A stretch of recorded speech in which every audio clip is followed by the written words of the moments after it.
c'est le problème des méthodes d'organisation trop complexes que l'on copie-colle dans notre compte Workflowy ou Notion ou Obsidian ou peu importe le logiciel que vous utilisez. C'est qu'on va importer de la complexité qui fonctionne chez des utilisateurs qui sont plus avancés que nous. Mais ce qui est très important de réaliser, c'est qu'il y a vraiment ici, alors on ne le voit pas très bien, mais entre idée et affaire, il y a un petit trait ici. Et ce petit trait, c'est pas un trait juste pour faire beau, pour structurer, mais c'est le trait de la prise de décision.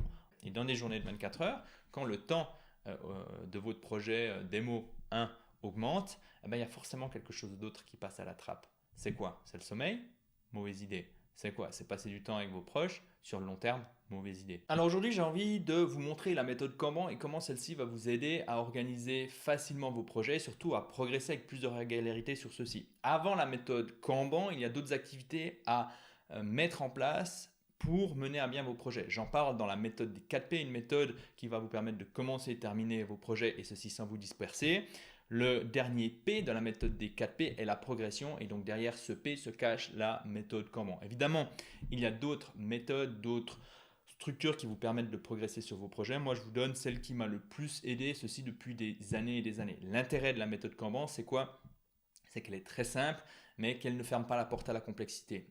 Là maintenant, à l'écran s'affiche un petit dessin, un petit schéma que j'ai dessiné qui montre bien qu'en fait, le tableau Kanban peut se complexifier et ce que je trouve intéressant avec cette méthode, c'est qu'il permet de visualiser notre flux de travail. Et donc sur l'image que vous voyez à l'écran, il montre quoi? Il montre que la validation pose problème.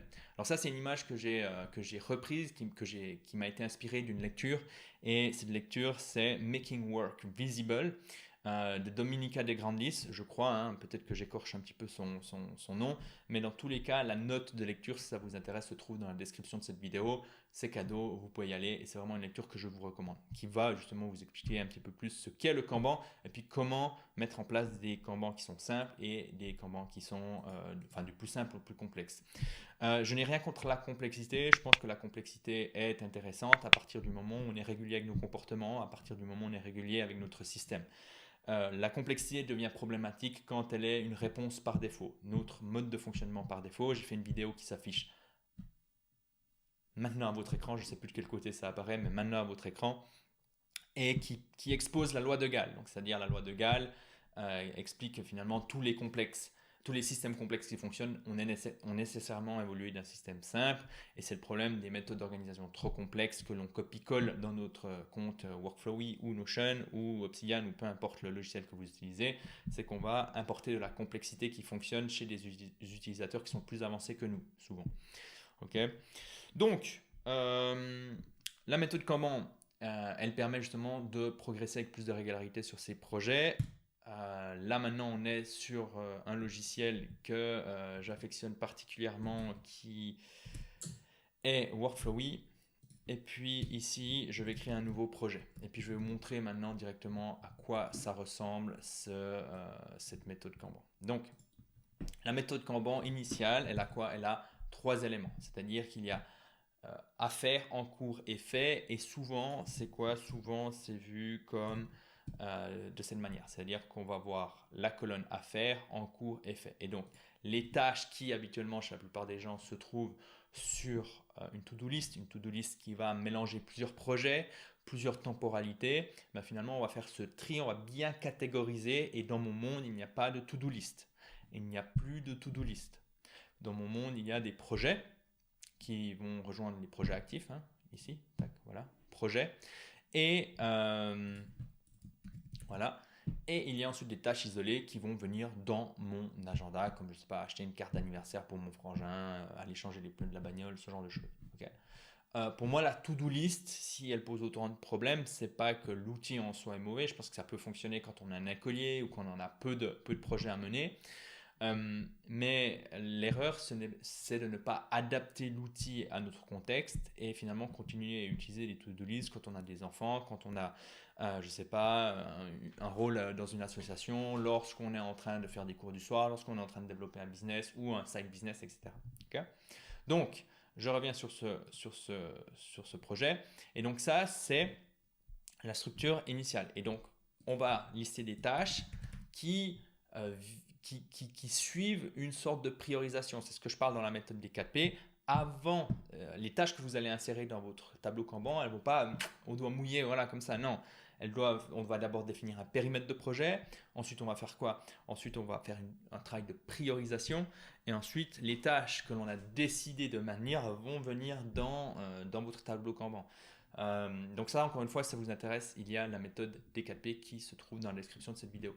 Donc on a la tâche 1, la tâche 2, la tâche 3, la tâche 4, etc. Maintenant, ce qui est intéressant, c'est qu'ici, évidemment, si vous voulez rentrer dans cette tâche, vous pouvez détailler cette tâche. Vous pouvez dire qui va, qui, peut-être éventuellement comment, avec, je ne sais pas, vous voulez peut-être rajouter une checklist. Je ne sais pas, admettons, c'est organiser un workshop qui fonctionne. Bon, ben, vous avez une checklist qui apparaît directement là.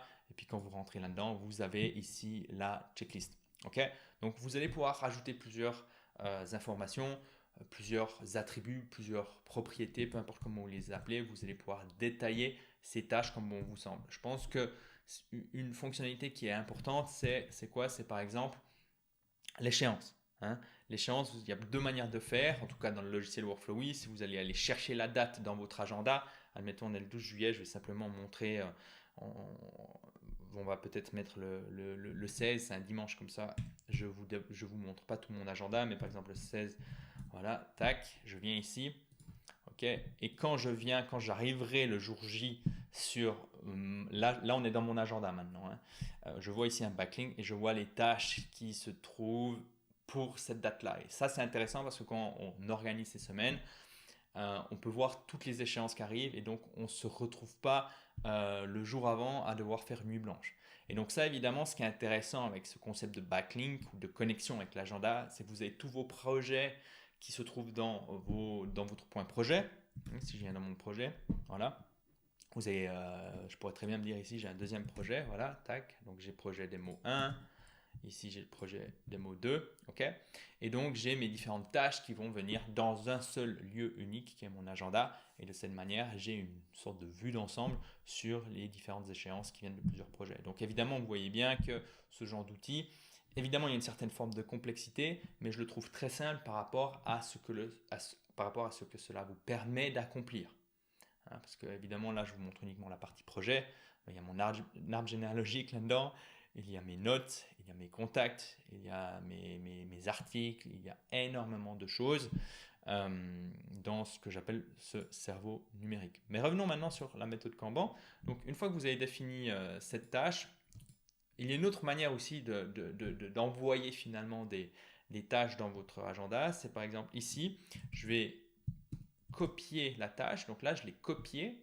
Et ce que je vais faire, c'est que je vais l'envoyer ici dans mon agenda et je peux choisir la date. Et donc là, je viens ici, le 16, hop. Ok, ça a été déplacé. Et si je viens ici, je vois la tâche qui est là. Et ensuite, je peux commencer à structurer mon agenda, par exemple de 0800 à 10 heures, je vais travailler sur cette tâche 2. Et donc le jour J, quand j'arrive sur la tâche 2, je suis là, ah ouais, je vais travailler là-dessus et je peux directement arriver sur cette tâche. Donc vous voyez, c'est vraiment balèze, mais évidemment, ça nécessite une méthode de travail et une manière de découvrir finalement ma méthode de travail.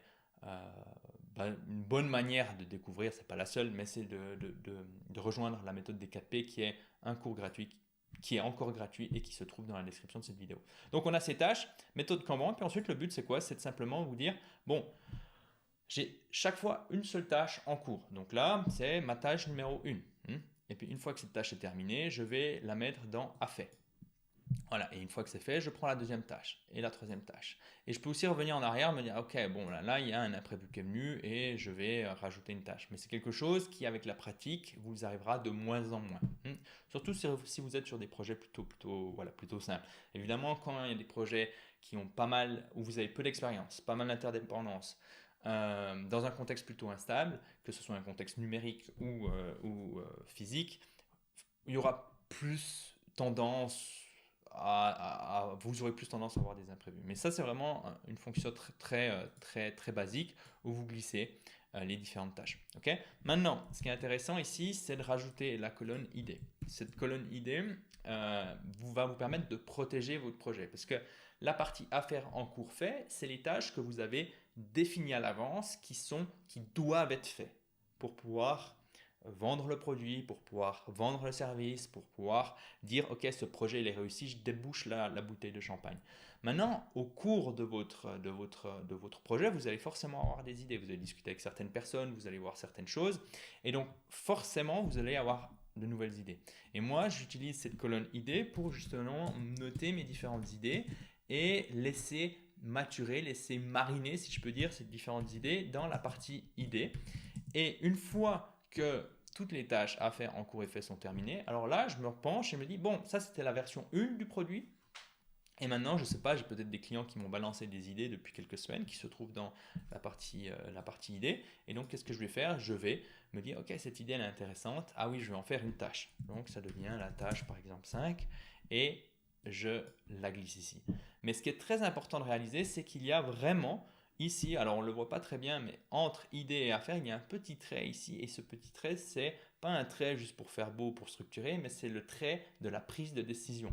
Entre les idées de vos projets et ce que vous décidez de faire, il y a un mot important que je viens de dire qui est décider. Hein?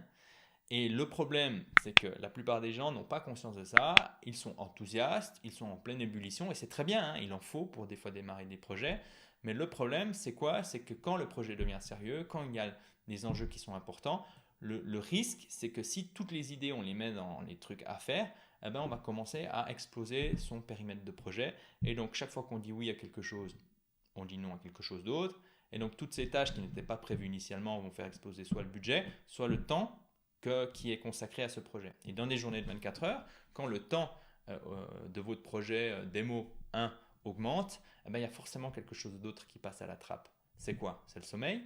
Mauvaise idée. C'est quoi? C'est passer du temps avec vos proches sur le long terme? Mauvaise idée. C'est faire je sais pas, c'est faire du sport sur le long terme? Très mauvaise idée. Et donc ça, c'est vraiment quelque chose à garder en vue. Et c'est pour ça que moi, cette méthode Kanban est une méthode qui m'aide énormément. Et depuis, je l'utilise depuis, je pense, depuis 2017, hein, 2017, voire même 2016, je crois.